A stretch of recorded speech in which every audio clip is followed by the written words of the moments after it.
Graça e paz, igreja. Podem sentar, queridos. É uma alegria para o nosso coração estar nesta igreja. Nós viajamos o mundo, pregamos em muitos lugares. Como disse o apóstolo Samuel, poucos velhinhos estão por aí rodando o mundo. A maioria deles já partiu para a glória ou já pendurou as chuteiras. Mas estamos nós dois, eu com 75, o Otto com 85, rodando o mundo, rodando o mundo, rodando o mundo. E é uma alegria, vamos a muitos lugares, conhecemos muitas pessoas, pregamos em muitos ministérios, ganhamos muitas almas para Jesus, mas tem lugares que fazem diferença na nossa vida. Não é apenas o cumprimento do chamado, mas é a alegria de encontrarmos pessoas especiais. E aqui em Portugal acontece isso. Quando nós somos trazidos por Deus na agenda que Ele faz para nós, porque nós dissemos que não temos uma agenda, temos uma missão, e o Pai faz a agenda para o cumprimento da missão.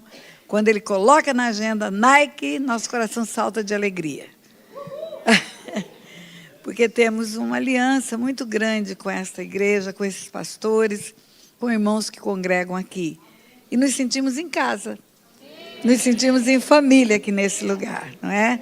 É muito bom estar aqui, muito bom mesmo. É presente de Deus, eu falo que é mimo do papai. Quando você leva uma criança para um parque de diversão e você ainda dá pipoca no final para ela comer, dá docinhos, guloseimas, é mais ou menos isso. Pregar para nós é uma alegria, mas aqui é alegria com pipoca.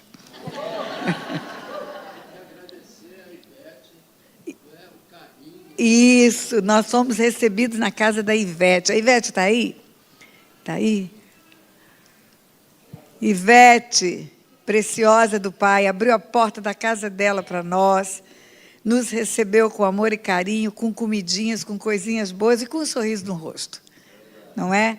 E temos gratidão por isso, viu, Ivete? Preciosa. Aliás, fomos nós que apresentamos Ivete para a Nike e a Nike para a Ivete.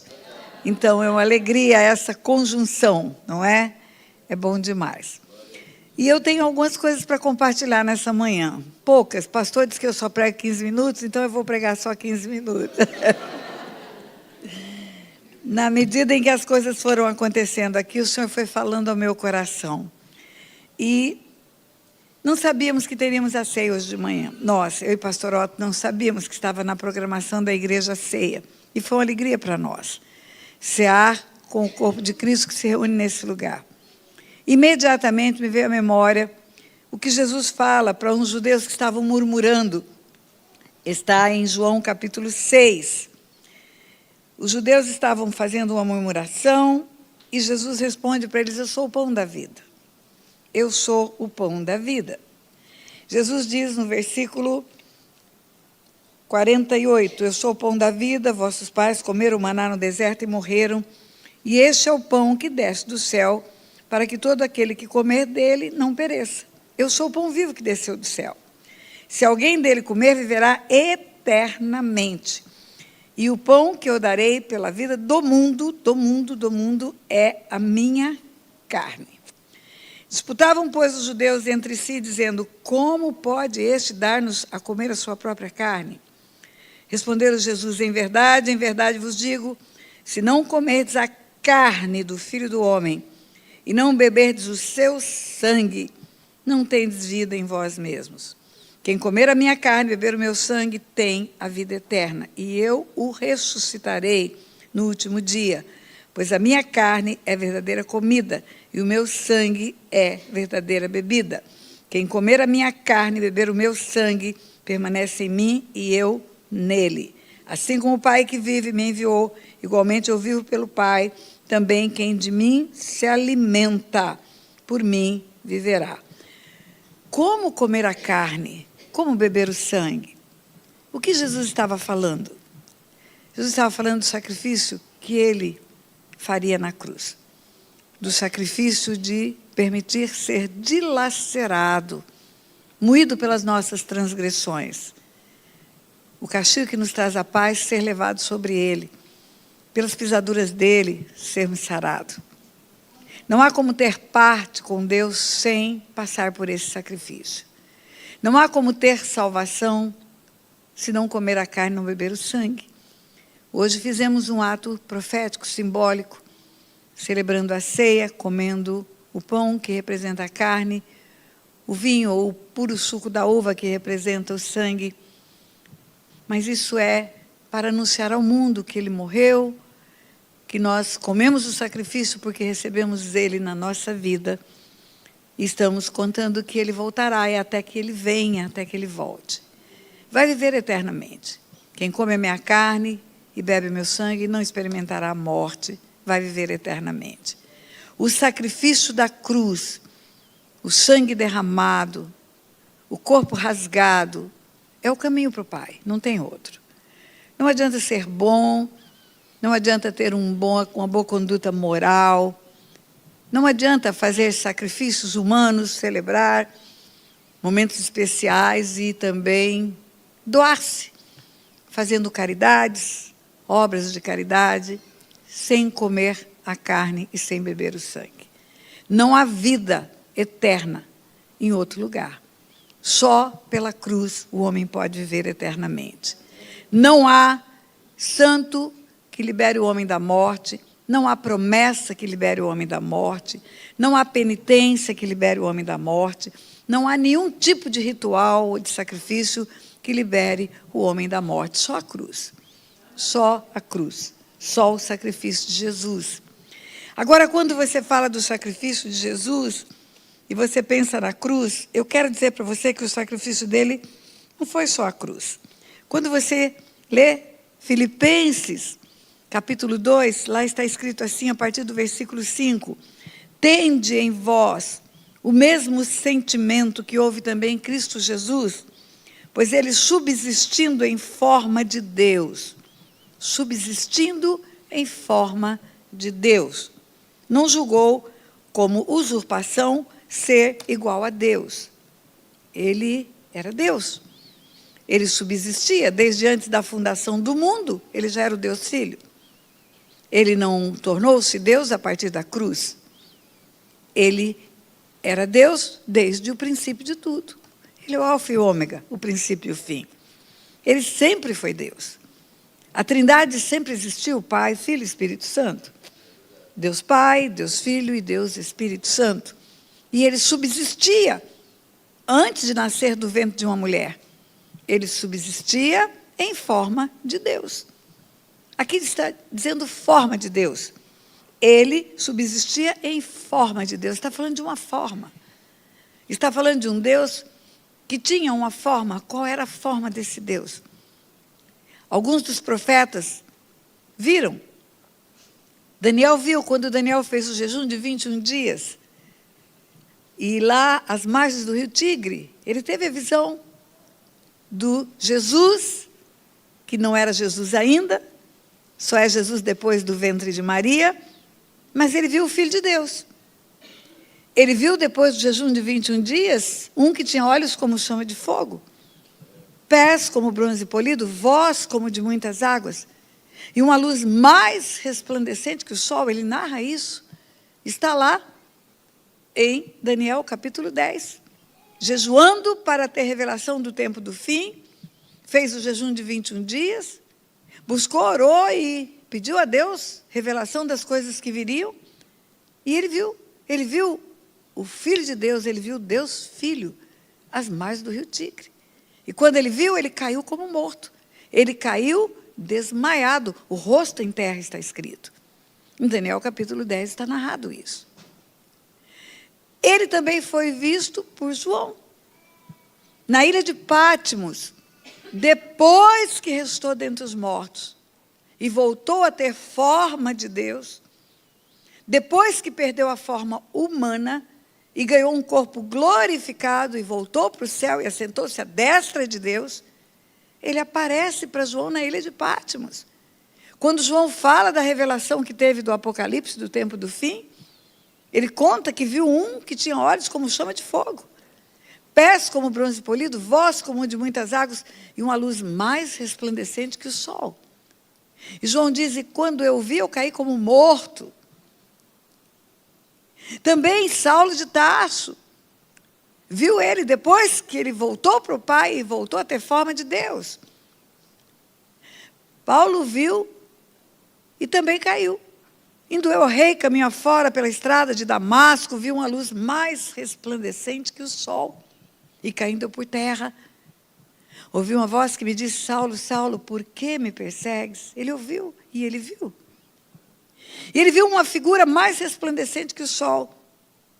Então aqui quando diz, subsistindo em forma de Deus, é essa glória toda, essa majestade toda que quando o homem vê cai, não fica em pé. Não suporta o peso da glória, não suporta a grandeza e majestade da presença. E ele era tudo isso. Antes da fundação do mundo, ele já era tudo isso. Quando ele ora a oração que conhecemos como oração sacerdotal, ele fala: Pai, eu cumpri o que o Senhor me mandou fazer, agora glorifica-me com a glória que eu tinha antes da fundação do mundo. Antes da fundação do mundo. Então, antes de Deus fazer o mundo, antes de Deus dizer haja e começar a chamar à existência tudo que chamou, ele já era o Deus Filho e já era revestido de glória, poder e majestade. Então, quando o texto diz: tende em vós o mesmo sentimento que houve também em Cristo Jesus, pois ele, subsistindo em forma de Deus, não julgou como usurpação ser igual a Deus. Ele abriu mão de toda essa majestade, de toda essa grandeza, de toda essa presença espetacular, e veio em carne. Está escrito: antes a si mesmo se esvaziou, assumindo a forma de servo, tornando-se em semelhança de homens, e reconhecido em figura humana. Ele vem com forma de homem. Ele deixa a forma de Deus. Ele deixa a glória, ele deixa toda a majestade que envolvia a sua forma e vem em forma de homem. Está aqui, se esvaziou, assumindo a forma de servo, tornando-se semelhança de homens. É como se Deus dissesse ao homem assim: olha, você foi feito à minha imagem, à minha semelhança, no princípio da criação. Era perfeito. Em você havia a minha glória. Sim, havia a glória de Deus no homem. O DNA de Deus, porque ele era semelhante a Deus. Por que eu sei que havia a glória de Deus no homem? Porque a Bíblia fala que em Adão todos pecaram e todos foram destituídos da glória de Deus. Destituído é porque tinha. Você perdeu. Você foi destituído do cargo, destituído da função, destituído do emprego. Você tinha. Então o homem formado por Deus é a imagem e semelhança de Deus lá no princípio do princípio do princípio. Ele tinha uma perfeição que o fazia semelhante ao Pai. Mas o pecado tirou isso. O salário do pecado foi a morte. Morte é separação de Deus. E não só separação, mas perde o DNA de filho e torna-se criatura, só criatura. O filho, formado por Deus, a imagem e semelhança dele, do próprio Pai, lá no princípio do princípio, quando peca, perde o DNA de filho. Acabou. E ele se torna uma criatura só. Só uma criatura. Uma criatura é feitura de Deus, mas não é filho de Deus. Não, não é. Por isso que depois da ressurreição dos mortos, quando Jesus aparece para os discípulos, ele diz para os discípulos: ide por todo mundo e pregar o evangelho a toda criatura. Quem crê e for batizado será salvo. Quem não crê será condenado. A criatura já está condenada. A criatura pelo pecado, porque em Adão todos pecaram, todos foram destituídos da glória de Deus, e todos tornaram-se criaturas, e todos foram condenados. Ele não veio para condenar, ele veio para salvar o condenado. Ele veio para salvar o homem que já estava condenado.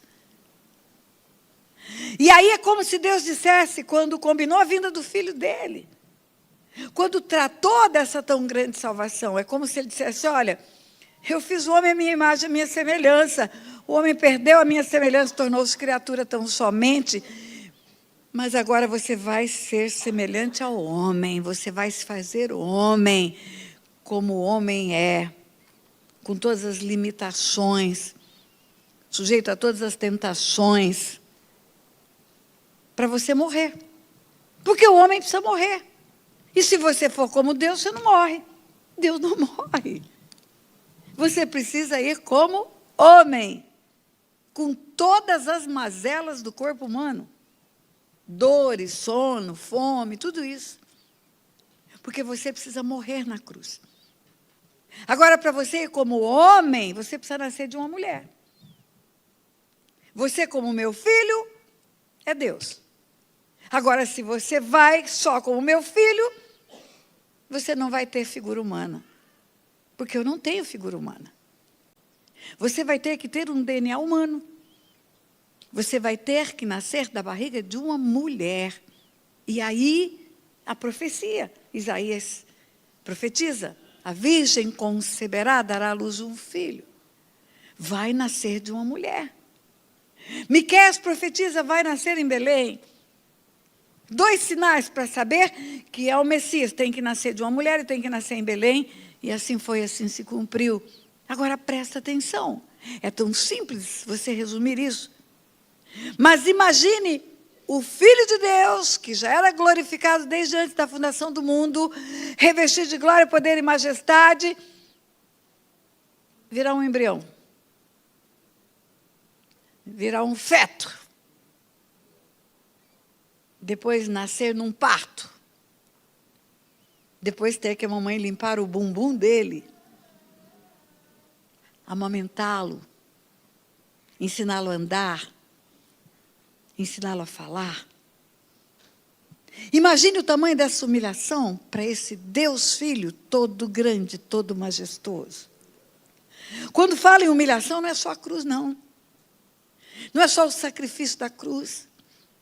É a humilhação da rejeição que ele teve quando veio. Ele veio para os seus não o receberam. E todos que receberam, e tantos que receberam, deu-lhes o poder de serem feitos filhos de Deus. Humilhação da rejeição. A cruz é o clímax só da humilhação. A humilhação começa quando ele se torna homem.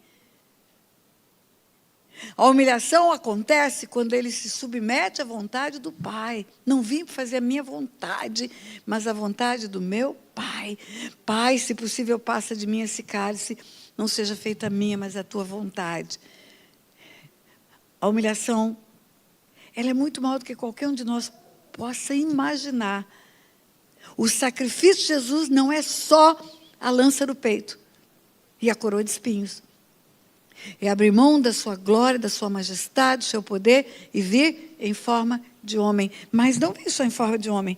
Assim mesmo se esvaziou, assumindo a forma de servo, tornando-se em semelhança de homens, reconhecido em figura humana, e assim mesmo se humilhou, tornando-se obediente até a morte, e morte de cruz.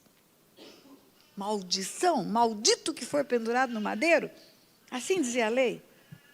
Morte de cruz é para os malditos. Morte de cruz não é para um julgado comum. É só para os malditos. A morte foi humilhante. Não foi só uma morte. Foi de pendurado numa cruz, ficando lá exposto para todo mundo passar e ver. Esse cara é maldito, por isso que ele está na cruz. Com certeza ele é maldito. Humilhou-se quando os religiosos, que conheciam as profecias, que sabiam que o Messias viria, o rejeitaram. Quiseram jogá-lo num despenhadeiro. Humilhou-se quando foi esbofeteado pelo servo do sumo sacerdote. Humilhou-se quando Pilatos olhou para ele e falou, mas ele me parece inocente, mas vamos dar umas chibatadas nele. Vamos satisfazer os desejos desses religiosos que querem ver sangue. Humilhou-se, humilhou-se, humilhou-se, até a morte. Até a morte. Tem um texto da carta aos Hebreus, capítulo 5, versículo 7, que diz assim, que ele, nos dias da sua carne, enquanto estava como homem, com forte clamor e lágrimas, ofereceu orações e súplicas a quem o podia livrar da morte. E foi ouvido. Claro que foi. O Pai não é surdo. E foi ouvido, e embora sendo filho, embora sendo Deus filho, embora sendo filho de Deus, ele obedeceu. Ele obedeceu, e porque obedeceu, está escrito, foi aperfeiçoado. E tornou-se o autor da salvação eterna para todos os que lhe obedecem, está escrito lá. Nos dias da sua carne, com forte clamor e lágrimas, não é só o chorinho do Getsêmani, não. E não é só clamor, porque a Bíblia não tem letra inútil nem palavra desnecessária, é forte clamor. E lágrimas não é um choro só, é muita lágrima. Ofereceu orações e súplicas, não é só aquela oração, Pai, se possível, passa de mim esse cálice. É muita oração, é muita súplica. Súplica é diferente de oração. Súplica é grito do coração. E foi ouvido, e o pai disse para ele, não, você vai para a cruz sim. Foi para isso que você foi para a barriga de uma mulher. Para você levar o corpo de um homem para a cruz. E representando todos os homens naquela cruz. Você vai poder salvar todos os homens que receberem o sacrifício da cruz. Que comer a carne, que beber o sangue, poderão ser salvos. Então você vai sim, meu filho. E ele foi. E quando termina esse texto, é Paulo que escreve aos Filipenses, ele diz, pelo que também Deus o exaltou sobremaneira, lhe deu o nome que está acima de todo nome, para que o nome de Jesus se dobre todo o joelho, nos céus, na terra, debaixo da terra, e toda língua confesse que Jesus Cristo é o Senhor, para a glória de Deus Pai. Aí ele dá um conselho, Paulo dá um conselho assim, ele está contando primeiro, narrando o sacrifício, narrando a humilhação, aí vem o conselho de Paulo. Assim, pois, amados meus, como sempre obedeceste não só na minha presença, mas muito mais agora na minha ausência, desenvolvei a vossa salvação com temor e tremor. Desenvolvei com temor e tremor. E fala no versículo 15, para que vos torneis irrepreensíveis e sinceros, filhos de Deus, inculpáveis, no meio de uma geração pervertida e corrupta, na qual resplandeceis como luzeiros do mundo. Desenvolvei a vossa salvação. O sacrifício foi isso aí. Vocês ouviram o que eu disse, Paulo está dizendo. Vocês ouviram o que eu disse a respeito da humilhação dele. Ouviram o que eu disse a respeito do grande sacrifício que ele fez. Da obediência que ele teve até a morte, e morte de cruz. Não fazendo a vontade dele, mas fazendo a vontade do Pai, porque o Pai amou vocês todos. E por isso deu o Filho para salvá-los todos. Então agora que vocês entenderam isso, então agora vocês estão salvos. Mas não pare só com a salvação, desenvolva essa salvação. Com temor e tremor. Para vocês serem irrepreensíveis, inculpáveis, no meio de uma geração pervertida e corrupta. Desenvolver é um processo. Desenvolver é um processo. Eu estou salva, legal, sou nova criatura. Não. Você vai ter que passar por uma limpeza. Quem está em Cristo não está limpo? Não. Quem está em Cristo está no lugar onde pode ser limpo. Porque Jesus fala, aquele que está em mim, meu Pai limpa. E se não limpa, passa a tesoura. Corta. Se não limpa, corta. Está escrito isso. Então é possível ser cortado? É possível. Depois de ser implantado na videira verdadeira, é possível ser cortado? Sim. Então essa história de que ninguém perde a salvação é brincadeira? É heresia. É heresia. Aquele que perseverar até o fim será salvo. O vencedor herdará todas essas coisas, eu lhe serei Deus e ele me será filho, Deus fala. O vencedor. Desenvolver a salvação com temor e tremor é não negligenciar essa salvação. Carta aos Hebreus, capítulo 2, versículo 3, parte inicial, diz: como escaparemos nós se negligenciarmos tão grande salvação? Como eu vou negligenciar tudo isso que foi feito por mim? Como eu vou perder todo esse sacrifício? Como eu vou fazer da minha vida algo rotineiro, comum? Como eu vou deixar de ter gratidão todas as manhãs por essa grande salvação? Como eu vou permitir que o pecado me domine, se ele morreu pelo meu pecado? Ele é que tem que me dominar. O meu Senhor é Ele, não é o pecado. Como é que eu vou viver a minha vida de acordo com a minha vontade? Eu tenho que aprender a dizer como Ele fez. A tua vontade prevaleça na minha vida e não a minha vontade. Eu vou ter que abrir mão muitas vezes de desejos do coração. Abrir mão de projetos. Por quê?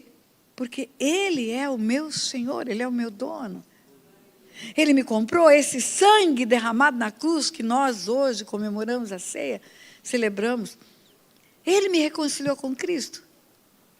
O sangue de Jesus é tão poderoso que na carta de Paulo aos Colossenses, no capítulo 1, nos versículos 19 e 20, capítulo 1, a partir do versículo 15, ele fala da excelência da pessoa e do ministério de Jesus. É a imagem do Deus invisível, é o primogênito de toda a criação. Nele tudo foi formado, por Ele, para Ele, por causa dEle. Quando chega nos versículos 19 e 20, está escrito que aprove ao Pai, o Pai decidiu, aprove ao Pai, que pelo sangue dele na cruz, pelo sangue do Filho, e o Filho só teve sangue porque teve corpo, porque Deus não tem sangue. Aprove ao Pai que pelo sangue do Filho derramado na cruz, o Pai reconciliasse consigo mesmo, com o próprio Deus Pai. O sangue de Jesus veio para reconciliar com o Pai todas as coisas, tanto as que estão na terra, quanto as que estão no céu. E a palavra é coisas. Então, além de reconciliar pessoas, o sangue de Jesus reconcilia céus e terra com Deus. É poderosíssimo. É o sangue de Jesus que reconciliou o céu com Deus. O pecado não começou no Éden, começou no céu. Uma rebelião de anjos, uma guerra de anjos, uma expulsão de anjos. O império das trevas começa a partir dessa expulsão. E onde tem guerra tem ruptura, onde tem ruptura tem despojos, quebra de harmonia sobre a terra. Você vive um tempo, igreja, nós vivemos um tempo em que o mundo está a passos largos preparando-se para a volta do anticristo. Todos os dias chegam mensagens claras e algumas subliminares dessa preparação do conjunto de trevas que existe na humanidade para receber o anticristo. É profético isso. Deus escreveu o que vai acontecer. Não adianta você dizer não vai acontecer. Não adianta você guerrear para não acontecer.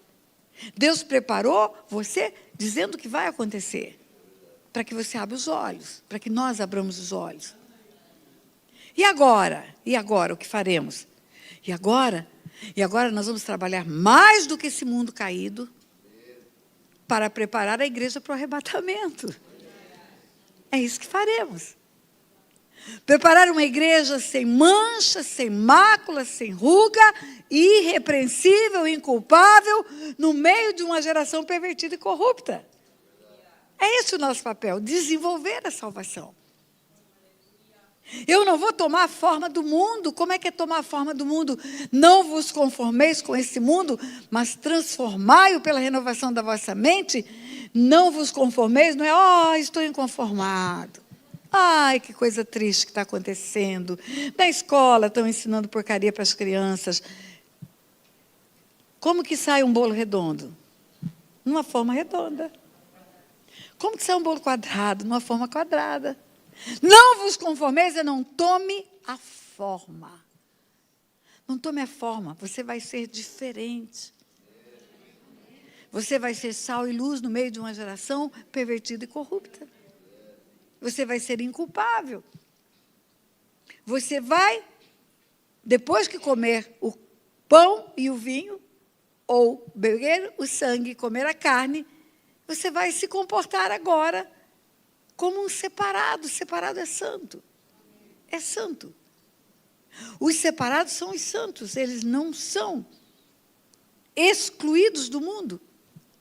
Quando Jesus ora pelos discípulos, ele fala: Pai, eu não peço que os tire do mundo, mas os livre do mal. No mundo, no meio de uma geração pervertida e corrupta, no meio está escrito aqui: para que vos torneis irrepreensíveis e sinceros, filhos de Deus, inculpáveis, no meio de uma geração pervertida e corrupta. Eu estou no meio dessa geração, mas eu não sou cúmplice do seu pecado. Quando eu falo de cumplicidade, eu me lembro que Deus me fez juíza para entender o mundo espiritual. Cumplicidade é um termo jurídico para crime.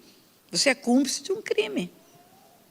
Sabe o que está escrito em Apocalipse, capítulo 18, quando fala da queda da Grande Babilônia, e Grande Babilônia não é a Babilônia geográfica, não é a Babilônia território de Nabucodonosor, depois de Assuero, depois de Dario, não. Babilônia é o conjunto de trevas. Quando João escreveu na ilha de Patmos o Apocalipse, que escreve o que eu vou ler para você, a Babilônia geográfica já não existia mais como tal.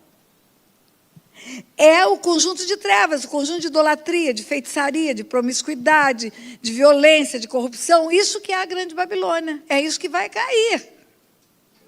É o império das trevas, em outras palavras. O imperador vai ser preso num lago de fogo e de enxofre por toda a eternidade. E o império vai ruir, vai cair.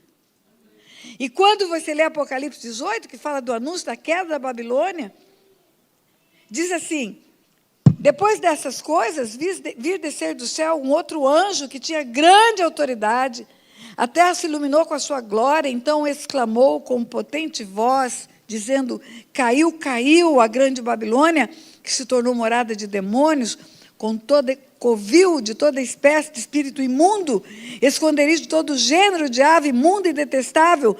Todas as nações têm bebido do vinho do furor da sua prostituição. Com ela se prostituíram os reis da terra. Também os mercadores da terra se enriqueceram à custa da sua luxúria. Prostituição na Bíblia não é só promiscuidade sexual, é adoração a outros deuses.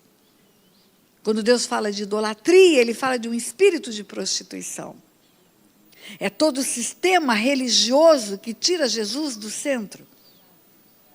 E continua: ouvi, outra voz do céu dizendo: retirai-vos dela, povo meu, retirai-vos dela, retirai-vos da Babilônia, retirai-vos desse conjunto de trevas.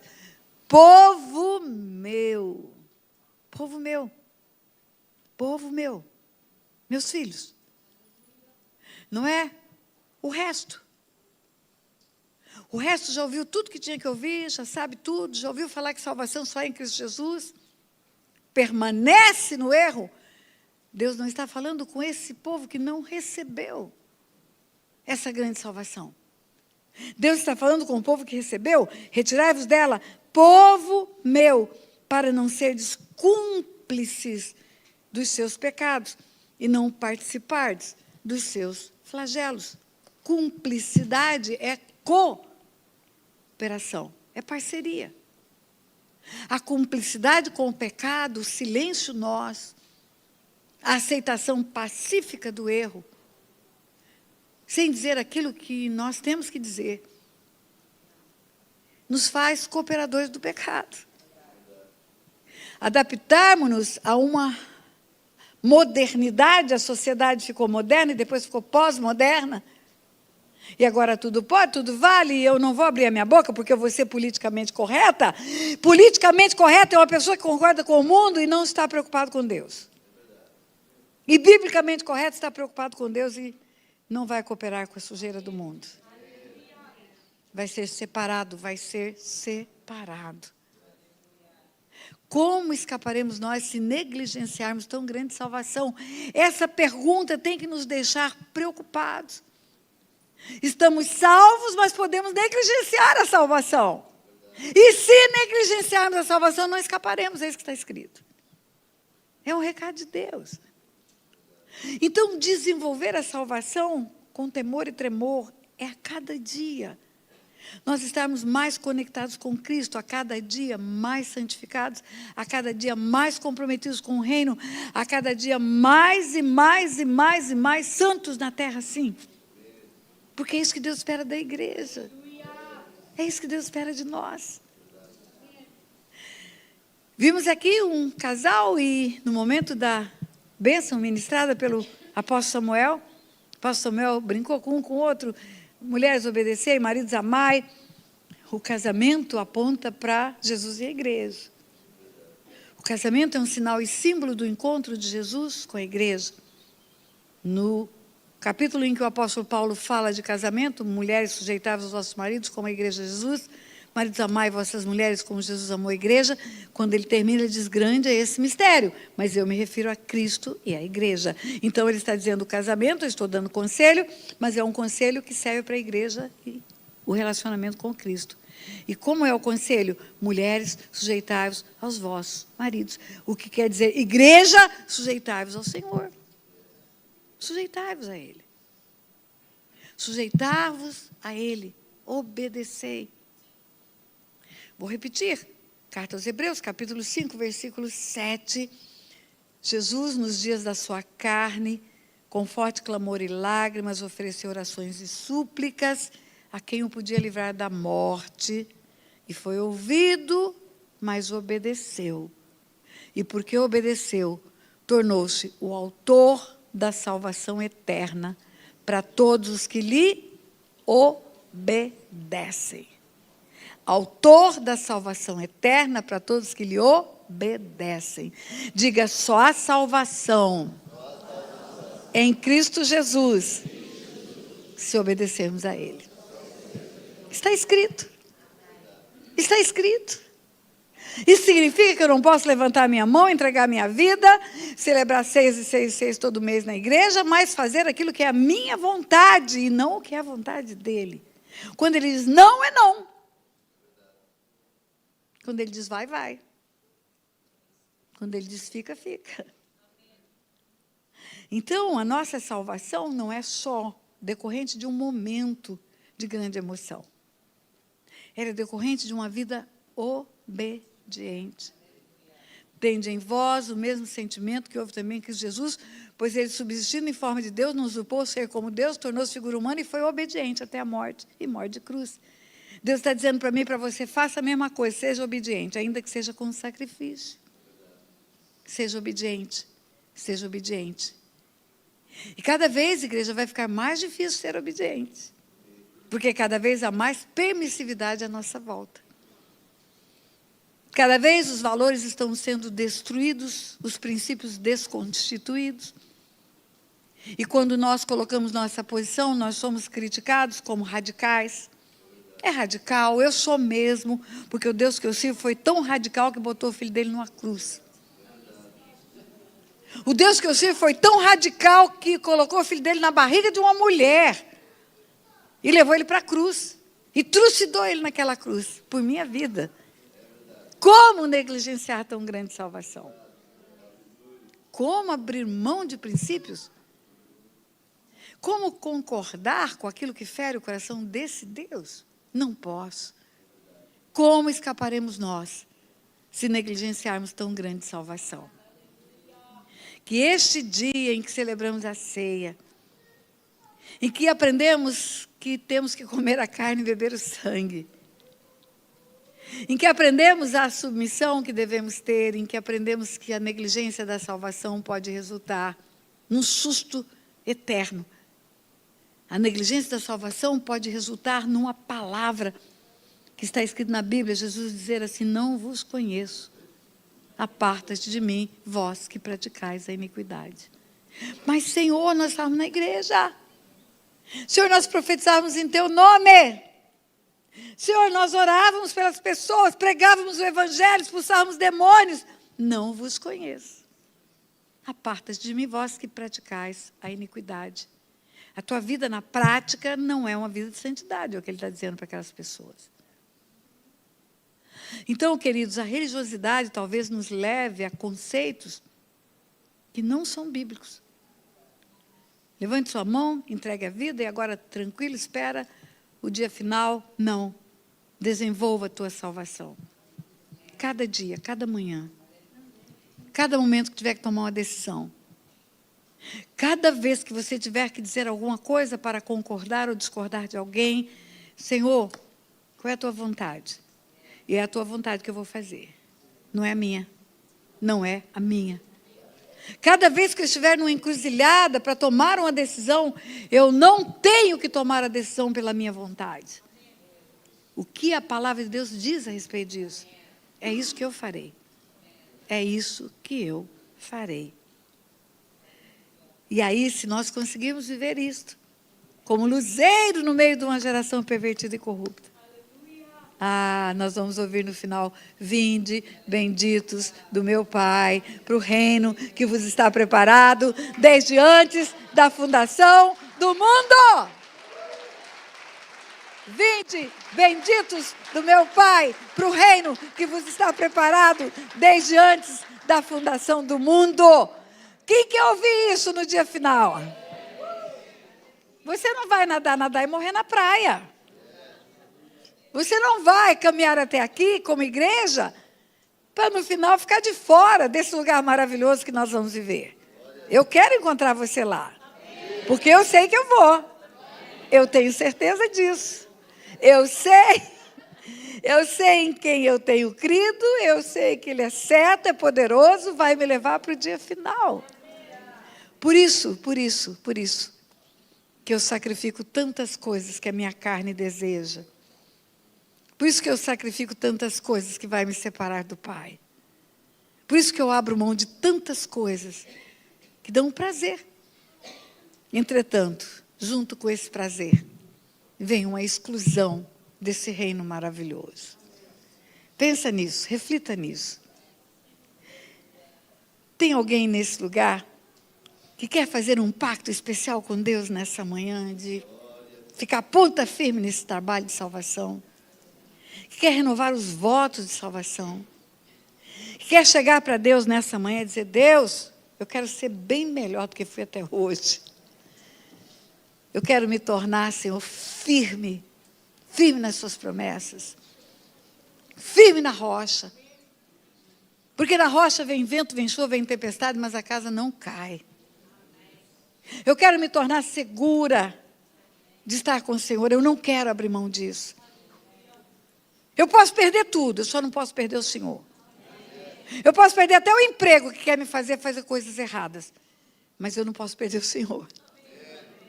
Eu posso perder relacionamentos, mas eu não posso perder o Senhor. Tem gente que quer fazer esse pacto com Deus nessa manhã. Se nunca fez, quer fazer. Se quer, fica em pé. Fica em pé. Quando o pastor perguntou se todo mundo que estava aqui era igreja, todo mundo disse que era. Então eu creio que não há ninguém sem salvação nesse lugar.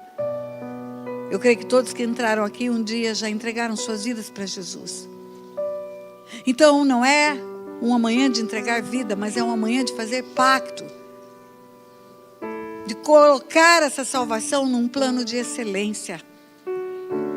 Não negligenciar. Não abrir mão desse pensamento de que para onde iremos nós se negligenciarmos essa tão grande salvação. Não deixarmos de lado o valor desse sacrifício. O valor desse preço alto pago.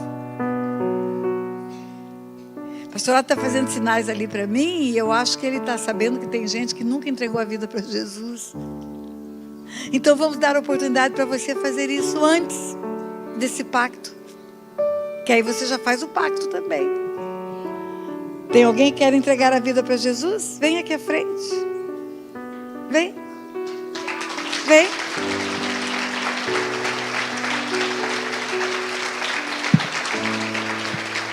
É só na cruz. É só na cruz que há salvação. Só. Não há salvação em nenhum outro nome. Só na cruz. Se você quer entregar a vida para Jesus também, além dessa preciosidade que está aqui à frente, vem se tem mais alguém. Vem que nós vamos receber você na família de Deus. como nossos irmãos em Cristo Jesus. O Senhor vai te receber como filho, filha, e nós vamos te receber como irmãos. Deixa eu contar algo para vocês, ainda em pé. Quando Jesus começa o ministério dele na terra como homem, ele chama os discípulos de servos. Depois ele chama de amigos. Não sois mais servos, mas sois amigos. Porque começou a andar junto, comer junto, viajar junto, compartilhar momentos especiais juntos, de tristeza, de alegria, virou amigo. Mas depois que ele ressuscita dentre os mortos, quando ele aparece para Maria Madalena, ele diz: não me detenhas, eu ainda não subi para o meu Pai, vosso Pai, mas vai e fala para os meus irmãos que você me viu. Ele se torna irmão, ele se torna o primogênito no meio de muitos irmãos, porque com aquele sangue derramado na cruz, ele comprou filhos para Deus. Ele comprou. Por isso que está escrito em Gálatas 4, a partir do versículo 4, vindo à plenitude do tempo, Deus enviou o Filho, nascido de mulher, nascido sob a lei, para resgatar os que estavam debaixo da lei, a fim de que recebêssemos a adoção de filhos. É na cruz que nós nos tornamos filhos de Deus. É na cruz que nós deixamos de ser criaturas, amadas do Pai, mas não filhos. É só pela cruz que nós nos tornamos filhos de Deus. Tem mais alguém que quer virar filho aqui nessa manhã? Vamos orar com você. A palavra diz que temos que crer com o coração. E coração não é músculo cardíaco, é alma. A fé tem que estar aqui dentro. E temos que confessar com os lábios, abrir a boca e dizer, porque no mundo espiritual as coisas funcionam pela palavra. É pela palavra. Aquele casal que veio aqui, 50 anos de casado, um dia alguém perguntou para ela: você aceita ele como seu legítimo esposo? Ela falou: sim, aceito. E falou para ele: você aceita ela como seu legítimo esposo? Sim, aceito. 50 anos estão juntos. É pela palavra que faz o pacto. É pela palavra que faz o compromisso. Então diga assim: Senhor meu Deus e meu Pai, eu creio que Jesus Cristo é o teu Filho, que pelo Senhor, por nos amar tanto, Ele foi enviado a esse mundo, em carne, para na cruz do Calvário, morrer no meu lugar, derramar o sangue que me comprou da morte do inferno e que escreveu o meu nome no livro da vida. Receba esse sacrifício, coma essa carne, beba esse sangue e me torno filho do Senhor, em nome de Jesus. Amém.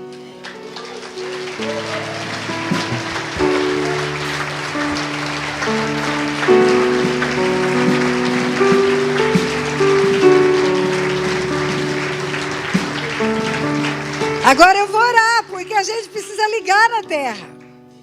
A igreja tem a chave do reino dos céus.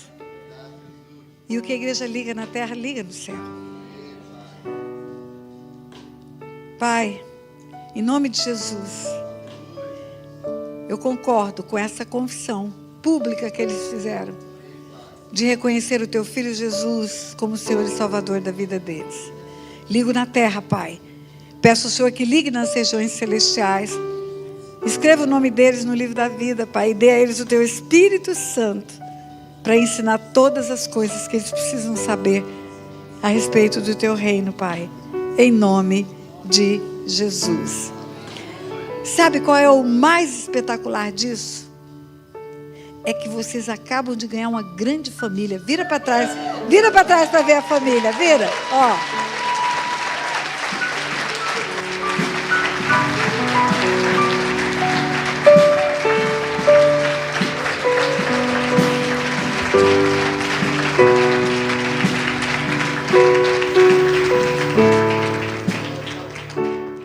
Se você gostou desse vídeo que você acabou de assistir, dê um like, compartilhe e inscreva-se nesse canal. Nesse canal tem centenas de vídeos com conteúdo profundo de cura e libertação. que vão edificar a sua vida e a vida de todos aqueles com os quais você compartilhar. Lembre-se disso. Beijo no coração.